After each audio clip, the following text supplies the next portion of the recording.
Di dalam Lukas pasal 24 ayat yang kelima berkata demikian, mereka sangat ketakutan dan menundukkan kepala, tetapi kedua orang itu berkata kepada mereka, mengapa kamu mencari dia yang hidup di antara orang mati?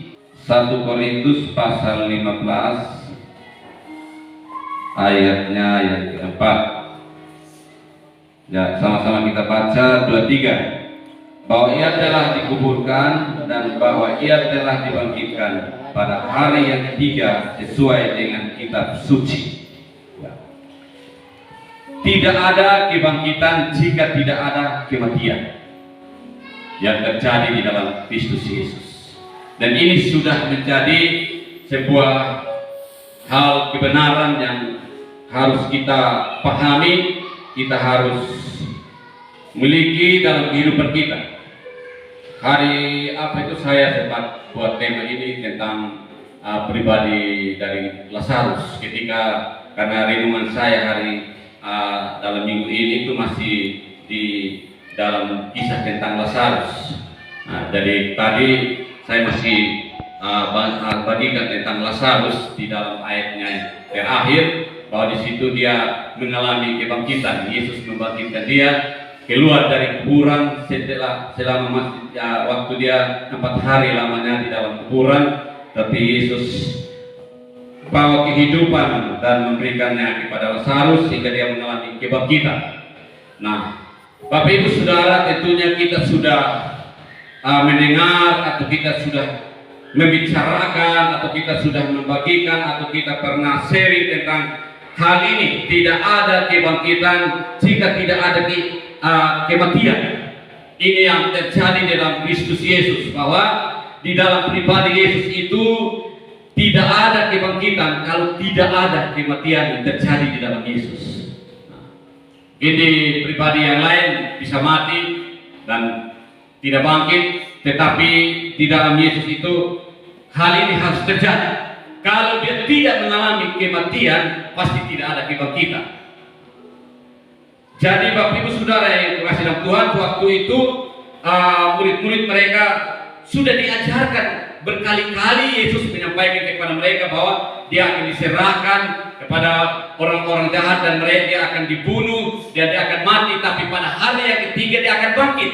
Itu dia sampaikan berulang-ulang, bukan satu kali, tapi dia ulangi terus itu kalimat bahwa dia akan mati dan dia akan bangkit. Tapi ketika peristiwa itu terjadi, mereka lupa sampai mereka pergi cari. Waktu disampaikan kepada mereka juga masih belum percaya dan mereka pergi buktikan sendiri kalau betul-betul dia bangkit atau tidak, seperti yang dikatakan oleh wanita-wanita yang pertama kali berjumpa dengan kubur yang kosong. Jadi inilah sebuah kebenaran Yesus sampaikan bahwa dia akan mengalami, karena kalau dia hanya mati, Bapak Ibu Saudara yang dikasihi dalam Tuhan, dia hanya sampai di titik itu dan dia mati, terus tidak dilanjutkan dengan kebangkitan, maka sia-sia juga kepercayaan kita, sia-sia juga apa yang kita yakini, sia-sia juga apa yang kita bicarakan. Dan mungkin kita tidak perlu menyampaikan atau khotbah lagi tentang kebangkitan Yesus, karena itu tidak terjadi. Tetapi firman Tuhan menyaksikan dalam firman Tuhan Lukas bahwa betul-betul terjadi kebangkitan, sehingga ketika murid-murid pergi untuk mencari dia, mereka pergi untuk melihat dia, tetapi di situ tidak ada. Dan malaikat menyampaikan kepada mereka, kenapa kamu mencari yang hidup di antara yang mati? Ini tempat mati, tidak ada orang mati di sini lagi.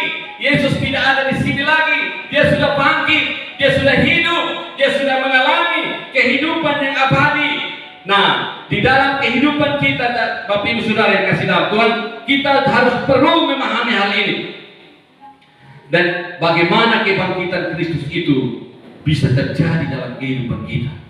Bagaimana kematian Kristus bisa terjadi dalam kehidupan kita, dan bagaimana kebangkitan Kristus juga bisa terjadi dalam hidup kita. Silakan. Di dalam firman Tuhan terus membuktikan terus kepada kita, sebelum ada kebangkitan harus terjadi yang namanya kematian. Karena melalui kematian maka terbukti bahwa dosa telah dikalahkan. Selama masih ada hidup, maka tidak akan ada kebangkitan di dalam Yesus. Selama Yesus hidup, pasti tidak ada kebangkitan. Karena mau bangkit apa? Karena dia tidak mati. Dan dosa pasti tidak diselesaikan dengan nubuatan yang disampaikan bahwa Yesus datang dan akan mati dan mewakili dosa kita atau menghapus dosa kita. Nah, sebelum terjadi kebangkitan, harus terjadi kematian. Karena melalui kematian, maka terbukti dosa kita dikalahkan, dosa kita dihancurkan, dosa kita dihapus. Melalui kematian, dosa kita diselesaikan.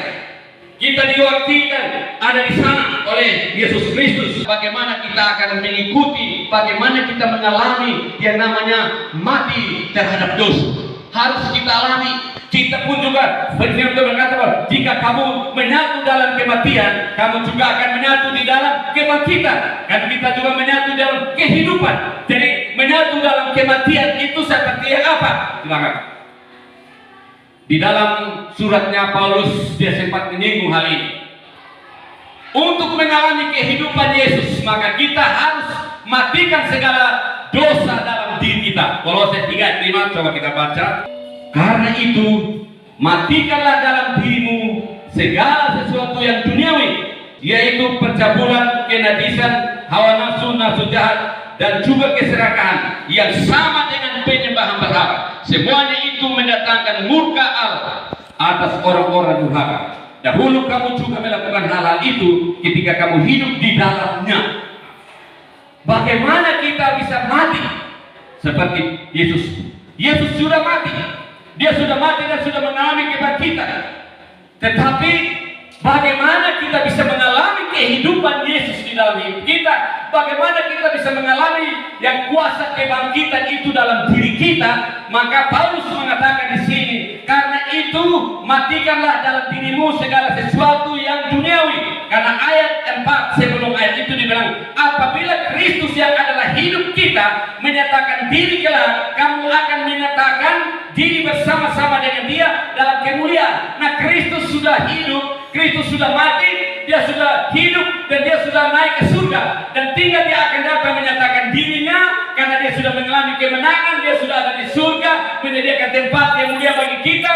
Nah, ayat 4 di sini dikatakan sebelum ayat kelima bilang, apabila Kristus yang adalah hidup, apabila Kristus yang sudah bangkit itu dan sudah hidup itu akan menyatakan diri kelak akan datang kemudian, maka kita pun akan menyatakan diri bersama-sama dengan Dia dalam kemuliaannya. Dan ayat kelima namun karena itu, karena apa? Karena itu, karena kebangkitan Kristus, karena hidup Yesus sudah hidup, karena Yesus sudah ada di dalam kehidupan, Dia sudah bangkit dari kematian dan sudah hidup. Karena itu, maka suatu saat Dia akan datang menyatakan diri dalam kemuliaan. Kita juga akan sama-sama ada di sana. Tapi caranya bagaimana? Yesus di dalam surat Al-Quran. Karena itu, matikanlah dalam dirimu segala sesuatu yang duniawi. Yesus sudah berikan kesempatan terbaik bagi kita. Dia sudah bangkit dari antara orang mati. Dia sudah ada dalam kehidupan yang abadi dan kekal. Dia sudah telah selesaikan semua dosa kita. Sudah di kayu salib, dia bilang sudah selesai. Dan hari yang ketiga Dia bangkit. Dan Dia bangkit dan Dia ada di dalam kemuliaan. Dia ada di dalam kehidupan yang abadi dan kekal. Dan Dia akan datang untuk menyatakan dirinya sebagai Raja di atas segala raja. Dan firman Tuhan bilang kita pun akan ada bersama-sama di sana. Tapi persyaratannya Paulus bilang begini, karena itu maka kamu harus matikanlah dalam dirimu segala sesuatu yang duniawi. Yang mematikan Paulus bilang apa? Siapa yang mematikan? Di situ dikatakan dalam dirimu, matikanlah dalam dirimu segala sesuatu yang duniawi, yaitu percabulan, kenajisan, hawa nafsu, nafsu jahat, dan juga keserakahan yang sama dengan penyembahan berhala. Semua itu mendatangkan murka Allah atas orang-orang durhaka. Paulus bilang dahulu kamu juga melakukan hal-hal itu ketika kamu hidup di dalamnya. Tetapi sekarang buanglah semuanya ini. yaitu marah, geram, kejahatan, fitnah, kata-kata kotor yang keluar dari mulutmu. Jangan kamu saling mendustai, karena kamu telah menanggalkan manusia lama serta kelakuannya. Ya, luar biasa. Karena itu kita sama-sama rindu mau masuk di dalam kemuliaan Tuhan. Amin. Siap tidak? Mau tidak? Karena Yesus sudah bangkit. Yesus sudah ada di dalam kemuliaan. Nah, Yesus mau kita juga ketika dia datang, dia bilang ayat yang 4 tadi sebelum ayat ini, dia akan datang menyatakan kemuliaannya, kebangkitan yang dia sudah alami, kehidupan yang dia sudah alami. Dia akan datang menyatakannya, dia akan datang untuk mau menyatakan kemuliaannya. Maka kamu akan sama-sama, kita pun juga akan sama-sama ada di sana menjadi anak-anak Allah atau orang-orang yang mengalami kebangkitan juga. Nah, sebelum Paulus selanjutnya bilang, karena itu matikanlah dalam dirimu segala sesuatu yang duniawi. Yang tugas untuk mematikan siapa? Tugasnya adalah kita. Kita yang diberi tugas untuk matikan dalam, karena itu adalah diri kita. Matikanlah dalam dirimu segala sesuatu yang duniawi. Dan dia lanjutkan yaitu percabulan, kenajisan, hawa nafsu, nafsu jahat, dan juga keserakahan yang sama dengan penyembah berhala. Kristus sudah bangkit, Kristus sudah hidup, tetapi masalahnya suatu saat dia dapat menyatakan dirinya sebagai raja di atas segala raja. Apakah orang Kristen semua akan sama-sama di situ atau tidak? Nah, orang-orang Kristen yang diizinkan sama-sama ada dalam kemuliaan adalah orang-orang yang mengalami yang Paulus katakan telah mati terhadap dosa, telah mematikan dirinya terhadap dosa. Mati terhadap dosa adalah tugas kita. Amin. Kita tidak bisa buat dosa terus kita suruh malaikat yang tukang kasih mati. Tidak. Kita buat dosa malaikat enak-enak saja kamu tukang bikin dosa, baru saya yang tukang kasih mati. Dia bisa kasih mati dulu satu kali. Bisa kalau malaikat, malaikat ada. Makanya malaikat melawan. Nah, kalau kan malaikat sekarang tidak melawan, tapi ya yang Lucifer kan melawan. Dia melawan akhirnya dia terlalu keluar. Nah, jangan salah kamu buat dosa setengah mati baru suruh saya kasih mati.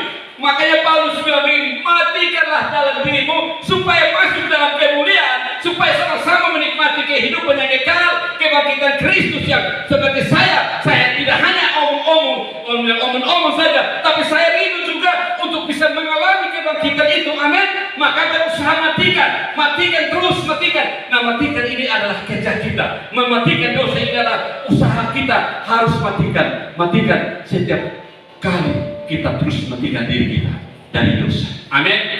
Nah, dosa-dosa yang tadi itu percabulan, hawa nafsu, nafsu jahat, kejahatan, dan juga keserakahan dan yang hidup dalam percabulan, dalam hawa nafsu, nafsu jahat, serakah ini perakus. Nah, terus semuanya itu mendatangkan murka Allah. Terus di bawah lagi kita urut yang di bawah lagi. Buanglah semuanya itu. Gemarah, geram, kejahatan, fitnah, dan kata-kata kotor yang keluar dari mulut. Nah, ini juga penyembah berhala. Orang dia Kristen dari sejak dia lahir, tapi kata kotor penuh di mulut, maka itu juga sama persis dengan orang penyembah berhala. Paulus bilang. Dan ini harus perlu kita matikan dalam diri kita. Karena itu ada di diri kita. Masing-masing punya tugas untuk matikan sendiri. Amin. Saya omong, saya kesampaikan firman, saya bicara, tetapi untuk mematikan adalah tugas kita masing-masing. Saya juga berusaha matikan, saya punya, supaya suatu saat Yesus datang nyatakan kemuliaan, saya juga bisa masuk, ada diizinkan masuk ke sana. Jadi saya hanya tidak omong-omong saja di dunia, tidak bicara saja di dunia, tapi saya juga ikut masuk di dalam kemuliaan. Dan saya rindu kita semua bisa masuk ada dalam kemuliaan, kebangkitan Kristus yang orang sampaikan, orang rayakan hari ini, yang dikomandangkan di mana-mana lewat media sosial, disampaikan kebangkitan, selamat kebangkitan, pasca. Tapi apakah semua orang yang mengucapkan pasca, semua orang yang mengucapkan kebangkitan, apakah diizinkan masuk dalam kemuliaan atau tidak? Ditentukan dari ayat ini, apakah kita sudah matikan dalam diri kita atau tidak. Nah, itu tugas kita. Dan ini tugas yang perlu harus kita serius kerjakan, Bapak Ibu. Karena ini upahnya masuk ke dunia kekekalan. Upahnya bukan hanya dapat hidup tenang di dunia, tidak, tapi masuk di dalam dunia ketenangan yang abadi, dunia kebahagiaan yang abadi, tempat ke surga yang dahsyat dan luar biasa. Amin.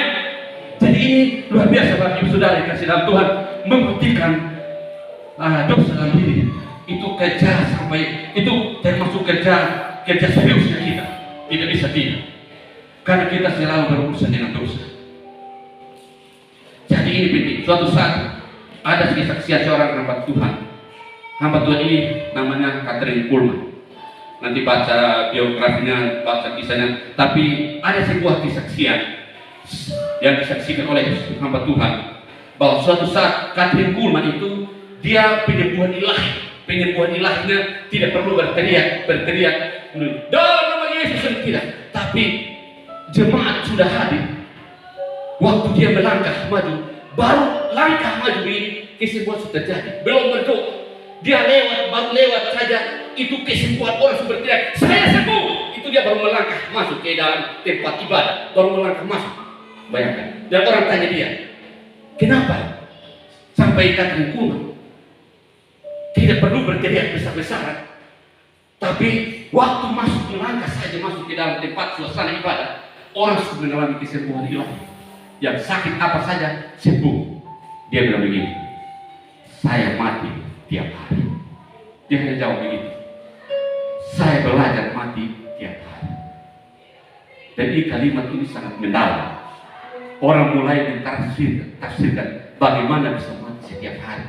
Itu sulit. Mati setiap hari artinya orang Catherine Kuhlman itu kita juga bisa belajar, saya juga bisa belajar dari beliau. Karena apa? Dia dekat sekali dengan Roh Kudus, dan orang bisa bilang orang ini ekstrim sekali karena omongnya rohani terus, karena pergerakannya rohani semua, seperti ada sudah hidup di surga. Karena memang dia khususkan di situ, dan dia mendapatkan kesempatan seperti itu. Dan banyak hamba Tuhan yang belajar untuk meniru gayanya, tidak bisa, karena begitu dekat dengan Roh Kudus, dan pelayanannya diberkati luar biasa. Nanti baca kisahnya, dia bilang apa? Waktu ditanya kenapa bisa terjadi seperti itu, saya mati setiap hari. Dan ini berat bagi setiap kita sebagai hamba Tuhan. Harus kita berdoa terus, harus kita kerjakan terus untuk kita bisa mengalami. Makanya Paulus bilang apa? Matikanlah dalam dirimu segala sesuatu di dunia. Mematikan dosa dalam diri kita bukan satu kali kerja langsung mati semua dosa. Biar sudah dibaptis, orang baptis berapa kali pun juga masih ada dosa terus. Jadi mati itu berarti bagaimana kita tindakan hidup kita untuk menahan diri kita terhadap dosa. Nah, Bapak Ibu Saudara, silakan. Kuasa Tuhan luar biasa bagi kita semua. Mati dan dikuburkan artinya dosa harus hilang dari diri kita, baru muncul kehidupan Kristus.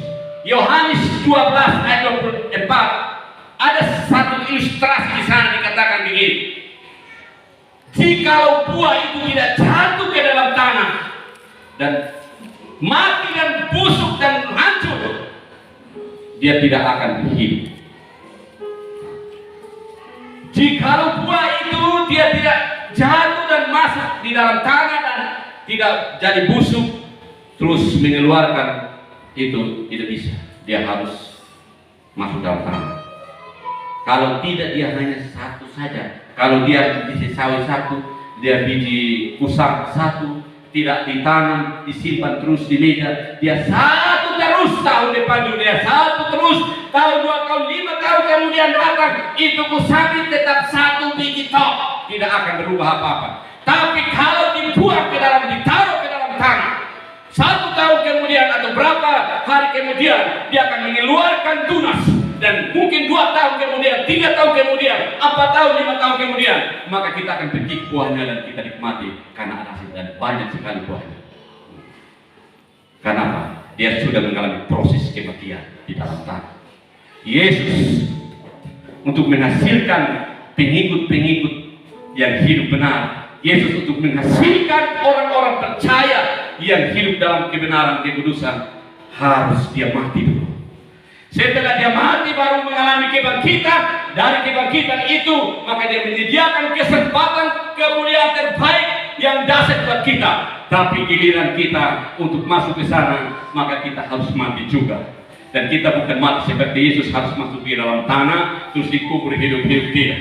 Tapi caranya matikanlah dalam diri kita segala sesuatu yang duniawi.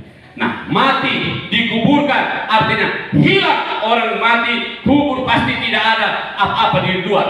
Atau ada yang kubur terus tangannya ketinggal. Tidak ada. Nah, itu kalau peti terus taruh tangan di luar, itu bahaya. Itu orang bisa kena hukum, kena ayat, kena aturan mana, aturan ini, aturan sana, karena tidak melakukan jenazah dengan hormat. Ya, karena dimasukkan dalam peti baru kaki sebelah ada di luar. Oh, itu tidak ada yang datang untuk melayan itu. Baru datang baru orang gue dia tidak ada. Nah, artinya begini, orang mati harus dikuburkan dan dia tidak kelihatan lagi. Hanya fotonya, gambarnya, dia punya hari lahir dan hari mati yang ada dilihat di kuburan. Dan kita sudah tahu, oh dia mati sekian, dia lahir sekian, dia mati ini. Itu aja. Tapi pasti terkubur. Artinya dosa harus benar-benar hilang lenyap dalam diri kita. Amin. Dosa harus benar-benar hilang lenyap dari diri kita. Makanya untuk memproses sampai hilang lenyap butuh waktu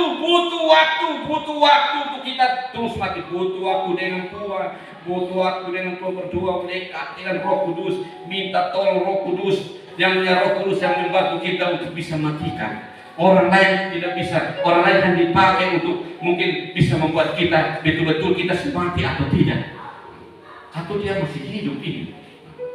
Nah, mati terhadap dosa akan muncul kehidupan. Bapak Ibu Saudara, orang mati tidak akan bereaksi atau tidak akan berbuat apa-apa. Orang mati tidak akan bereaksi apa-apa. Kita datang menangis sampai ngomong-ngomong dia punya riwayat hidup sampai cerita dia pun riwayat hidup, ngomong dari A sampai Z, dia akan tetap diam-diam. Dia tidak bilang betul Om, betul Rambu, menangis begitu terus. Nah, dia tidak omong apa-apa. Orang mati mau puji dia bagaimanapun juga, mau kasih dia uang berapapun juta, dia tetap berdiam-diam. Dia tidak akan ucapkan terima kasih. Dia tidak ada bilang halo Ibu. Kalau ada begitu pasti Bapak Ibu bisa lari, bisa hilang. Jadi orang mati itu tidak akan bereaksi apa-apa. Mau kasih dia apa-apa, salam apa, mau pujian apa, atau mau datang kemana-mana sama dia pun dia tidak akan buat apa-apa. Jadi kalau jengkel dengan orang, tunggu dia mati pimar sama dia tidak. Tapi kalau masih hidup baik bisa bahaya. Bagaimana orang jangan balas kita, jangan dia balas kita. Waktu dia mati pergi marah sama dia. Karena itu dia tidak akan balas apa-apa, dia diam-diam. Nah, karena dia tidak orang mati tidak akan berbuat apa-apa. Nah, begini Bapak Ibu Saudara, ini dalam sekali dosa dalam diri kita. Kalau sudah mati betul-betul, maka mau dikorek bagaimanapun juga, pasti dia akan senyum terus. Tapi kalau kita baru orang lihat saja, kita senyum. Kenapa lu lihat? Itu masih hidup antero-antero itu, masih 100% hidup. Emosinya masih hidup antero-antero, belum tekan emosinya. Kesabarannya, wah belum. Masih ada dendam itu. Orang dendam sakit hati, korek sedikit saja, nanti muncul langsung. Nah, ini masih hidup. Sakit hatinya masih segar-segar. Luka batin masih segar-segar, amarahnya masih segar-segar, maka dikorek sedikit. Anjing baru gonggong saja, dia sumarah 100 meter. Baru anjing gonggong. Apalagi anjing tetangganya, dia tidak suka yang tetangga. Wah, ini tidak mau mati, ini anjing mati, binasa, kurang ajar. Gas makan anjing ini. Itu baru anjing saja yang ngomong, dia marah setengah mati, dia ngomong setengah mati. Belum tuannya yang ngomong. Ini baru anjing ya. Nah, ini berarti kita mau mati. Uji sendiri Bapak Ibu. Kira-kira kita mati terhadap dosa apa? Waktu terjadi cobaan atau tekanan, atau mungkin kita disalah mengerti, atau mungkin kita dapatkan perkataan yang tidak baik terhadap diri kita, terus kita marah-marah, kita banting-banting, kita pukul-pukul kaca, kita banting kursi-kursi. Nah, itu bersih hidup betul-betul. Ini belum mati. Belum mati. Kenapa? Orang mati tidak akan bereset. Nah, ini kita kerja terus. Kita harus, saya juga terus berdoa. Ada, waduh, ini kita tadi kesaksian ini. Baru kunci saja. Tapi ini saya membuat bayi besok ini. Wah, ini sudah mati. Kalau harus belajar mati. Apalagi kamu tentang mati karena dosa, baru saya ambil banting ini, banting pukul itu, tendang masuk dalam. Waduh, itu berarti hari ini kesaksian saya gagal semua. Bisa. Nah, itu berarti saya masih hidup betul-betul, dan kebangkitan Kristus saya boleh omong, kebangkitan Kristus saya boleh serukan, kebangkitan Kristus saya boleh proklamirkan keluar kampung, masuk kota, gereja semua. Tapi saya belum mati terhadap dosa yang merusak segala macam. Jadi kita perlu belajar mati, tapi matikanlah dalam diri kita segala sesuatu di dunia. Banyak sekali. Kenapa taruh dia segala sesuatu, tapi dia lanjut lagi karena Paulus taruh segala sesuatu karena orang tidak mau ini. Makanya Paulus lanjut lagi. Hawa nafsu dan sudah keserakahan, kamar, dendam, iri hati, segala. Pokoknya dia semua dia urutkan semua. Tinggal kita tambah-tambah sendiri. Lain-lain dalam hidup kita. Nah, ini penting sekali Bapak Ibu Saudara di dalam hidup kita, bahwa urusan mati Bapak Ibu, untuk sampai mati terhadap dosa itu perlu sebuah perjuangan dalam diri kita, supaya betul-betul kebangkitan Kristus itu kita alami. Supaya kita tidak bisa hanya bicarakan saja kebangkitan Kristus, tapi kita betul-betul mengalaminya. Lanjut. Hidup baru dalam Kristus adalah dampak kebangkitan Kristus dalam hidup kita. Hidup baru di dalam Kristus adalah dampak kebangkitan Kristus dalam hidup kita. Bagaimana kita mengalami sebuah kehidupan baru yang lama sudah mulai dimatikan, mulai ada kehidupan baru. Coba kita baca, lanjutkan Kolose tadi. Di dalam Kolose ayat yang selanjutnya, di dalam ayat yang ke-8 dan selanjutnya. Ayat ke-8 Kolose pasal 3:8 dia bilang begini. Tetapi sekarang buanglah semuanya itu. Ayat yang ke-9, ayat ke-10, ayat ke-10. Dan telah mengenakan manusia baru yang terus-menerus diperbaharui untuk memperoleh pengetahuan yang benar menurut gambar Khaliknya. Dalam hal ini tiada lagi orang Yunani atau orang Yahudi, orang bersunat atau orang tak bersunat, orang barbar atau orang Skit, budak atau orang merdeka, tetapi Kristus adalah semua dan di dalam segala sesuatu. Karena itu, sebagai orang-orang pilihan Allah yang dikuduskan dan dikasihinya, kenakanlah belas kasihan, kemurahan, kerendahan hati, kelemah lembutan, dan kesabaran. Sabarlah kamu seorang terhadap yang lain, dan ampunilah seorang akan yang lain. Apabila yang seorang menaruh dendam terhadap yang lain, sama seperti Tuhan telah mengampuni kamu, kamu perbuat jugalah demikian. Ini kalau kita sudah mulai matikan dosa dalam diri kita dan mulai mengenakan manusia baru, mulai ayat ke-10 di situ dikatakan bahwa mulai ada hal-hal baru mulai nyata. Manusia baru yang terus-menerus diperbaharui dari waktu ke waktu. Nah, untuk menghasilkan karakter Kristus, manusia baru tidak dalam waktu sekejap, tapi itu urusannya hari demi hari. Harus dibaharui terus. Manusia baru kita terus dibaharui, dikerjakan terus. Hari ini mungkin baru mulai muncul kuku, lama-lama dia mulai carinya, kuku mulai keluar, dan akhirnya semua tubuh lengkap. Hari demi hari terus terjadi pembaharuan dalam hidup. Kerjakan terus, yaitu karakter Kristus dalam hidup kita. Nah, Bapak Ibu Saudara yang dikasihi dalam Tuhan, itu kita tidak bisa kerjakannya sendiri, tapi kita butuh kuasa Roh Kudus untuk memampukan kita. Sama-sama kita butuh kuasa Roh Kudus untuk memampukan kita mengerjakan semuanya dalam diri kita, untuk beroleh yang namanya kehidupan Kristus atau hidup baru. Karena ini penting sekali dalam kehidupan kita.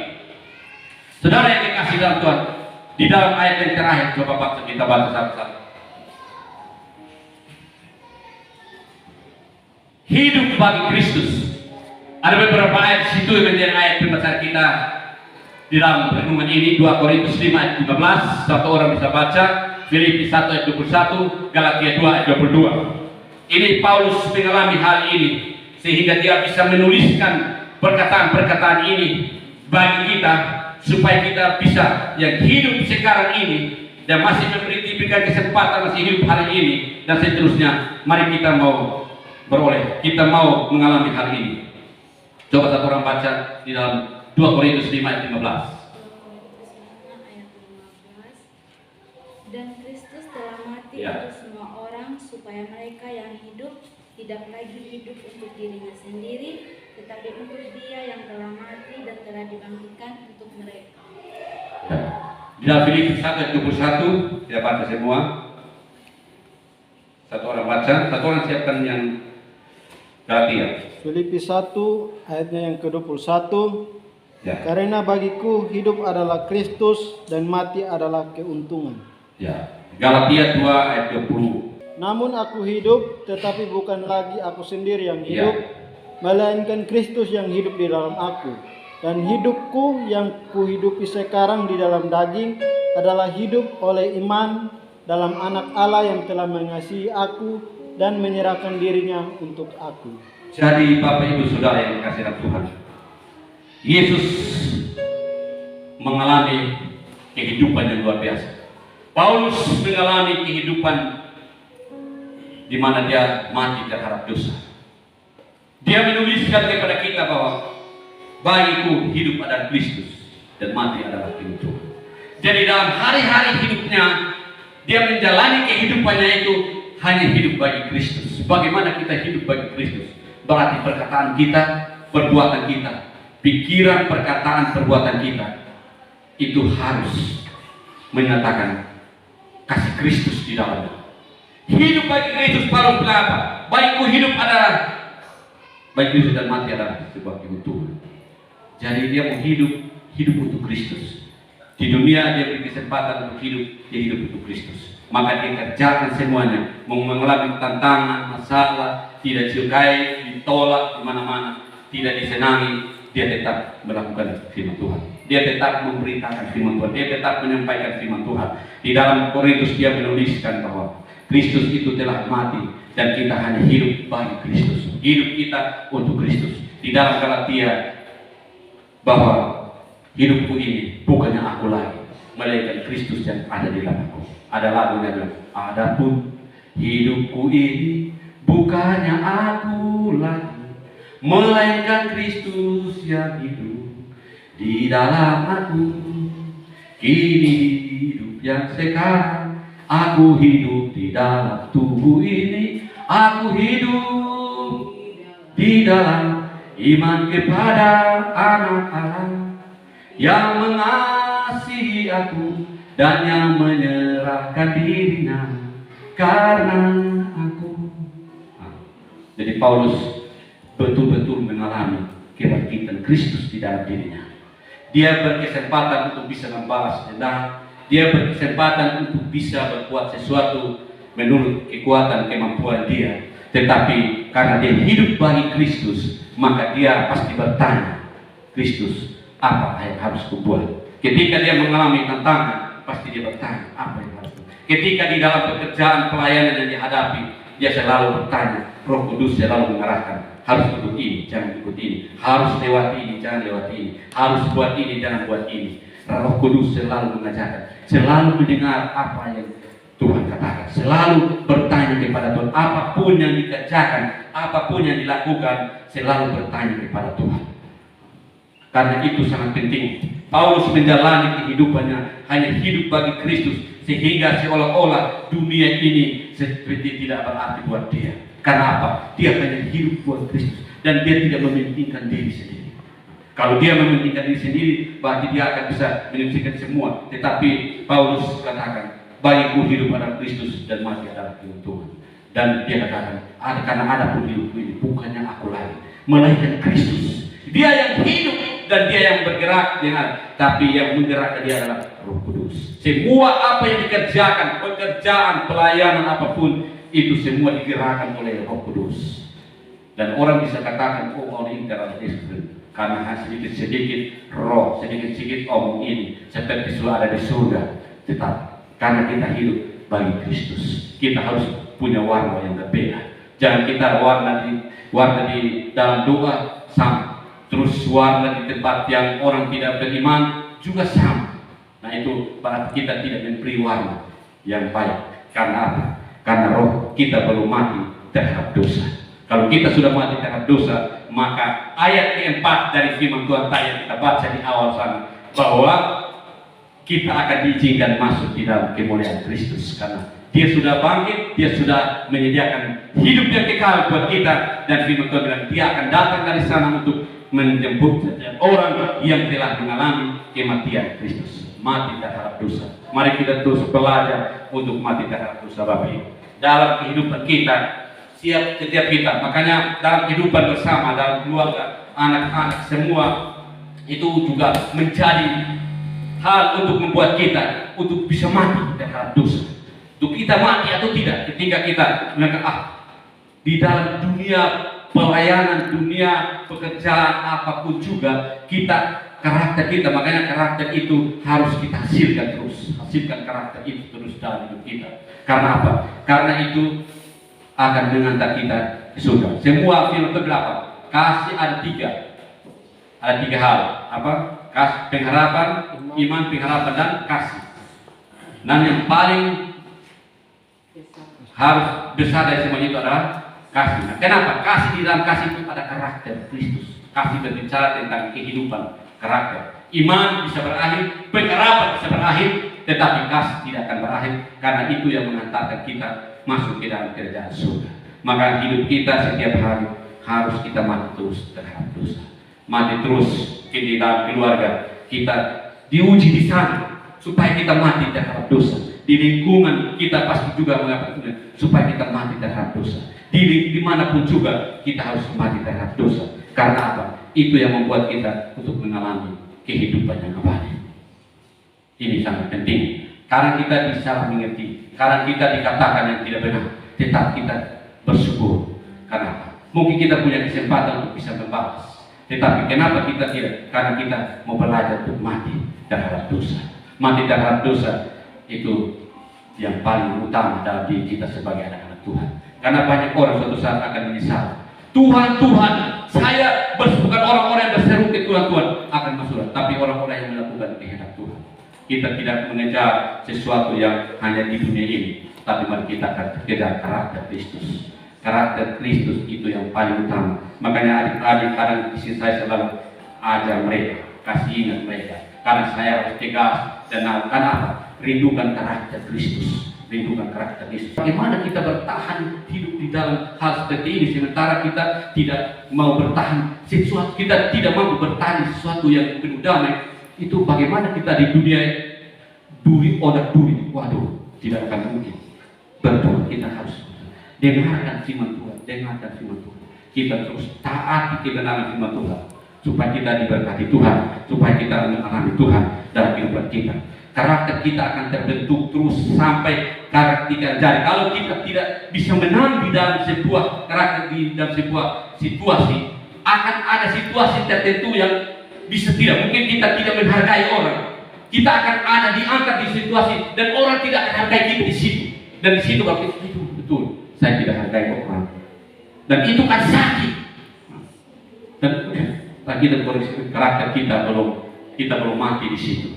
Dan itu pasti kalau Tuhan mau supaya kita dipulihkan, kita akan dibawa terus. Kesabaran kita akan teruji, kasih kita akan teruji. Apakah betul-betul kita kasih kita betul-betul sudah mulai muncul yang murni atau tidak? Mungkin kita dalam banyak hal kita bisa dipertemukan dengan situasi-situasi yang mungkin kita sulit untuk menerima. Bagaimana kita mampu bertahan di situ, Bapak? Waktu kita masuk di sini untuk pelayanan, Bapak Ibu, saya waktu waktu kemarin yang saya saksikan, saya waktu pulang di sore, saya ditawarkan. Saya waktu ditawarkan, saya memilih di Manado itu saya lebih suka di sana karena itu banyak kemudahan,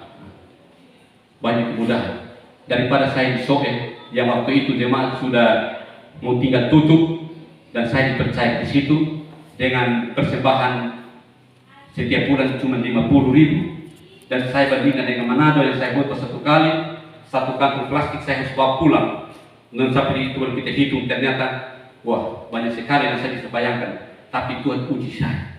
Waktu saya khotbah di Soe, saya hanya disalam karena saya tahu persis khotbah di salam. Saya buat terima kasih firman-Nya. Waduh semangatnya luar biasa. Tapi kalau di tempat lain, terima kasih. Tapi kita tarik langsung dengan amplop putih di dalamnya. Waduh. Dan bisa, tapi saya teruji di situ.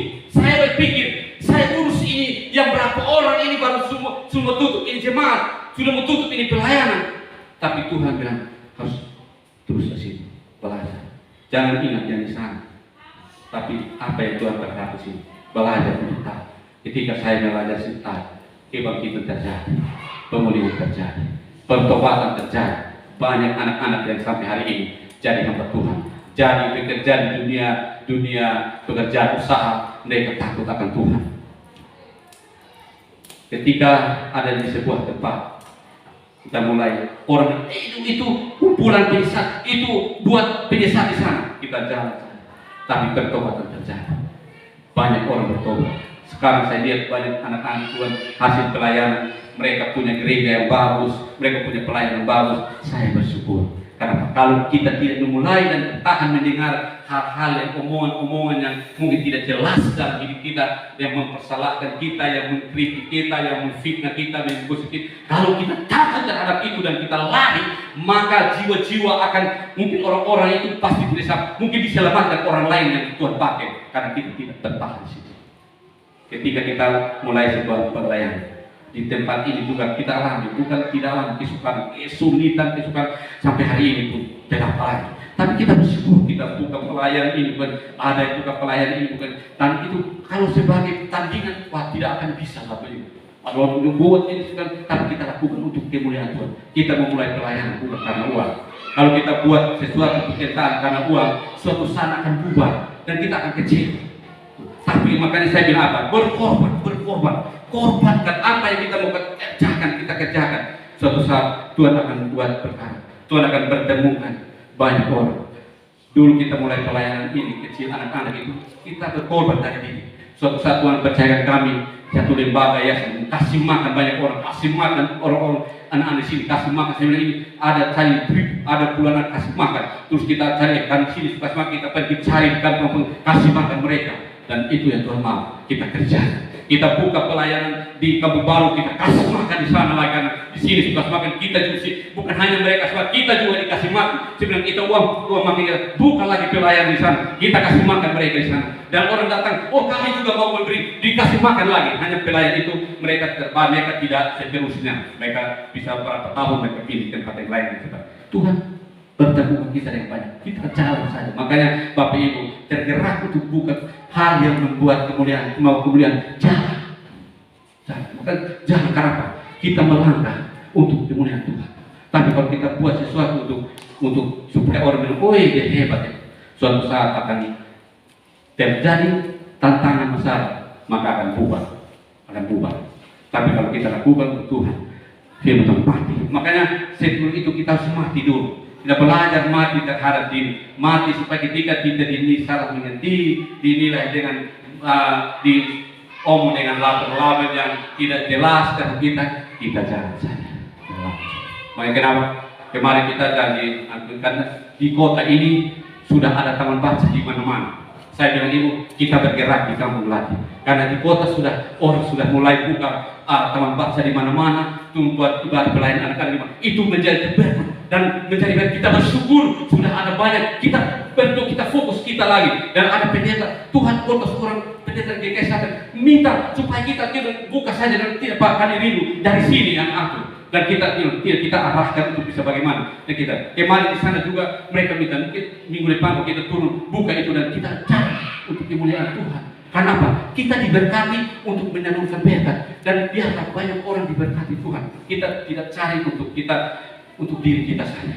Dan itu saya rindu untuk kita semua, Bapak Ibu. Kita jalankan ini, kita diberkati. Jadilah berkat di mana kita berada. Mungkin Bapak Lukas buat di Lubun, bikin lagi di Dewa, buat lagi di Mas Abel, Mang Fidal, kampungnya di mana, buat pekerjaan. Mungkin bisa masuk ke dalam apa yang kita sebuah di sana, lakukan, kita kerjakan untuk kemuliaan Tuhan. Nah, tidak adik-adik yang mahasiswa, jangan sampai setelah tamat terus bingung mau kerja apa. Kerjakan apa itu, bukan apa yang saya mau buat. Tanya Tuhan, kalau kita sudah mati terhadap diri kita, maka Tuhan akan percayakan banyak hal kita lakukan. Ini buat ini, dan Tuhan akan bukakan Tuhan pun. Dan banyak orang berpikir, wah, saya mau pelayan di mana? Di mana saya pelayan? Karena orang bingung, karena pelayanan terlalu banyak. Dan saya pikir-pikir suatu saat ada orang bilang, oh kami mau bayar ini orang yang pelayan di rumah sakit. Pasti banyak orang yang pelayan di rumah sakit. Orang kami mau bayar orang 1 bulan sekian mau pelayan di penjara. Pasti ramai-ramai akan mau pelayan di penjara. Nah, sekarang kan pelayanan kita ya kasih keluar orang. Tapi suatu saat tiba-tiba, oh kami mau kasih 1 bulan sekian juta. Ayo masuk, siapa yang pelayan di penjara? Anu kasih 2 juta setiap bulan, mau tidak? Oh akan ramai-ramai pergi minta izin untuk pelayanan. Mungkin saya mau bayar kamu 2 juta untuk pelayanan di rumah sakit dari ruang ke ruang, mau tidak? Oh pasti banyak. Dekat orang cari itu. Tapi kita mau supaya apa yang kita kerjakan, semua uang itu akan nomor 2. Ketika kita lakukan yang benar, Bapak Ibu, Tuhan akan bukakan itu. Jangan. Kemarin kita melayani di situ. Dapat saya, Kak, saya ada kirim berkat. Ini sebentar kita pelayanan di desa. Saya berdoa, Tuhan, kita rindu untuk memberkati ini. Hari Jumat itu, hari Kamis kita berdoa. Sebelum hari Jumat, Kamis itu Tuhan turunkan berkat. Oh, Tuhan tadi mau nikmati berkat hari Jumat. Tuhan turunkan dengan cara sendiri. Tuhan kadang menikmati berkat hari Minggu. Tuhan turunkan. Kami mau pergi di desa. Tuhan turunkan dengan cara sendiri. Dan kita bisa heran-heran. Dan mungkin kita bersaksi orang bilang, nanti sombong saja. Kita tidak perlu oh ini kasih saya sekian juta karena saya pelayan sekian. Kita lakukan apa yang Tuhan mau. Tuhan akan melakukan bagiannya dengan cara sendiri. Dan ketika kita lihat itu, wah, berkat. Firman Tuhan kenapa? Kesanalah ku perintahkan berkat-berkat Tuhan jika kita hidup sesuai dengan apa yang Tuhan mau. Hidup lukuh di dalam Tuhan. Nah ini yang penting bagi kita, mati dulu. Jadi kita kembali mati dulu dalam diri kita. Saya sampai hari ini juga terus belajar untuk mati terhadap diri. Mau disalah mengerti, mau difitnah, mau kita belajar mati. Dan memang mati itu proses berat. Saat kita di fitnah, kalau kita digosipkan di orang yang tidak sesuai, apakah kita siap terima tidak? Kalau kita sudah mulai mati, ya kita bersyukur. Terima kasih Tuhan. Terima kasih Bapak. Itu harus semua kita harus mengalami. Karena visi kita di jemaat sini bahwa memiliki menjadi jemaat yang berkarakter Kristus. Kita harus sampai ke titik itu Bapak Ibu. Dan memperoleh karakter Kristus memang harus melalui proses. Prosesnya harus mati dulu terhadap dosa, maka kebangkitan Tuhan akan mengalami, kebangkitan Kristus akan terjadi dalam kehidupan kita, kehidupan Kristus akan terjadi dalam hidup kita.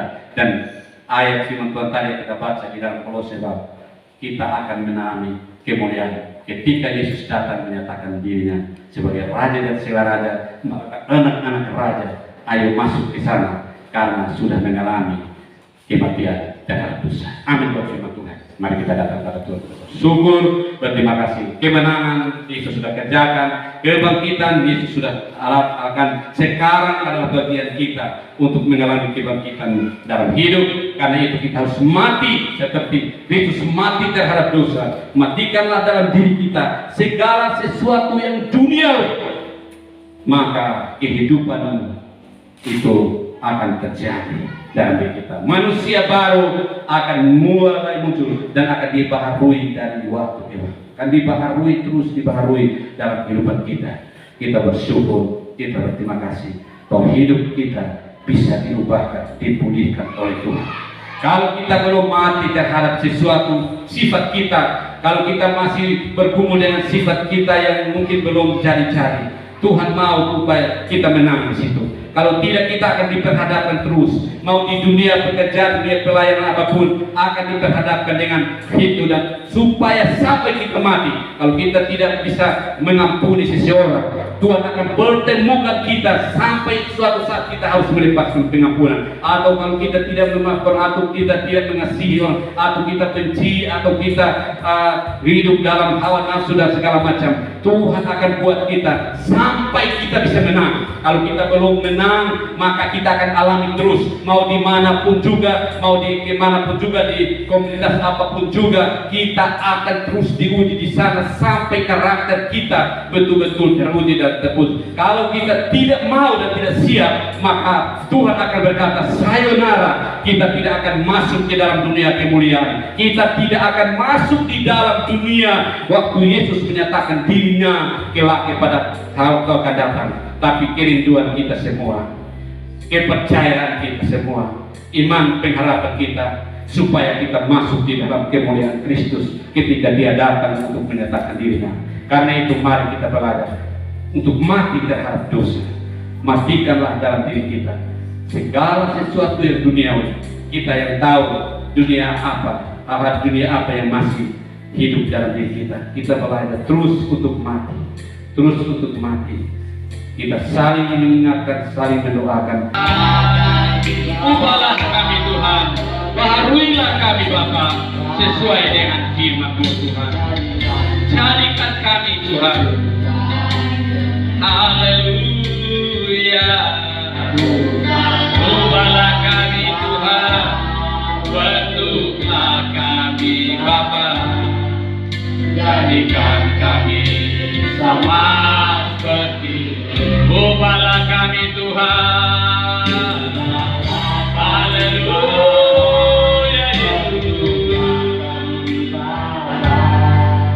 Jadikan kami sesuai dengan. Ubahlah kami Yesus. Bentuklah kami Bapa, jadikan kami sama. Ubah biar ini menjadi doa kita, dari seruan kita, biar sampai kita betul-betul mengalami bahwa Tuhan mau mengubah hidup kita, sampai kita berubah hidup kita, ubah paradigma kita, ubah cara pandang kita, cara berpikir kita, cara berkata kita, kehidupan kita, biar mengalami perubahan di dalam Yesus.